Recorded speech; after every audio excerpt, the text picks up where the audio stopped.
ছাত্ৰ সন্থা অসম উন্নতি সভা আৰু অসম সেনাৰ যৌথ সহযোগত আমি সদৌ কামৰূপ জিলা ছাত্ৰ সন্থাৰ এই তিনিখন সমিতিয়ে আমি ৰঙিয়াৰ মাজমজিয়াৰ পৰা ড্ৰাগছ বিৰোধী সজাগতা আমি এটা যাত্ৰা আৰম্ভ কৰিছোঁ আৰু ইয়াৰ পৰা আমি স্পষ্টভাৱে ক'ব খুজিছোঁ যে ড্ৰাগছ নামৰ যি মাৰাত্মক বেদীটোৱে যে সমাজখন ধ্বংস কৰিছে, যুৱ প্ৰজন্মক যি ধ্বংসৰ গৰাহলৈ ঠেলি দিছে, এই মাৰাত্মক বেদীটো সমাজৰ পৰা নিশেষ হ'ব লাগিব আৰু এই ক্ষেত্ৰত প্ৰশাসনে দৃঢ় প্ৰতিজ্ঞাবদ্ধ হ'ব লাগিব। কেৱল মাত্ৰ ড্ৰাগছৰ কেৱল মাত্ৰ তেওঁলোকে কেইটামান সৰু সুৰা চোৰক ধৰিলে নহ'ব, ড্ৰাগছ বেপাৰীক ধৰিলে নহ'ব, ইয়াৰ লগত যে গোটেই এটা যে উচ্চ গোটেই যিটো থালে ঠিঙুলে যিটো ভঙাৰ যিটো ব্যৱস্থা সিপাৰে উঘলিব লাগিব।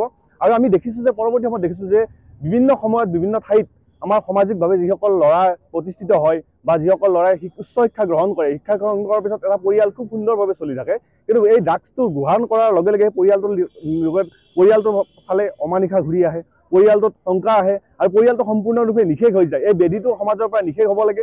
আমি আজিৰ এই কাৰ্যসূচীৰ জৰিয়তে যুৱ প্ৰজন্মসকলক অনুৰোধ জনাইছোঁ, এই ড্ৰাগছ নামৰ মাৰাত্মক বেদীটোৰ পৰা আপোনালোকে হাত সাৰি থাকক, এই ড্ৰাগছৰ পৰা আপোনালোকে হাত সাৰি থাকক আৰু সামাজিকভাৱে দায়বদ্ধতাৰে তেওঁলোকে কাম কৰক। তাৰ লগে লগে তেওঁলোকে যুৱ প্ৰজন্মটোক সঠিকভাৱে ৰূপায়ণ কৰাৰ কাৰণে চৰকাৰক কিছু পদক্ষেপ গ্ৰহণ কৰিবলগীয়া আছে।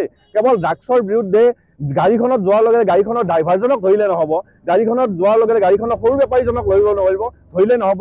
এই ড্ৰাগছ বেপাৰীটো আহে ক'ৰ পৰা, এই ড্ৰাগছটো আহে ক'ৰ পৰা? নিশ্চয় ইয়াত ডাঙৰ ডাঙৰ বিভিন্ন ধৰণৰ হাত দীঘল বা তেনেধৰণৰ ধৰণৰ ক্ষমতাশালী মানুহ জড়িত থাকিব লাগিব। সেইকাৰণে এই বেপাৰটো চলি আছে।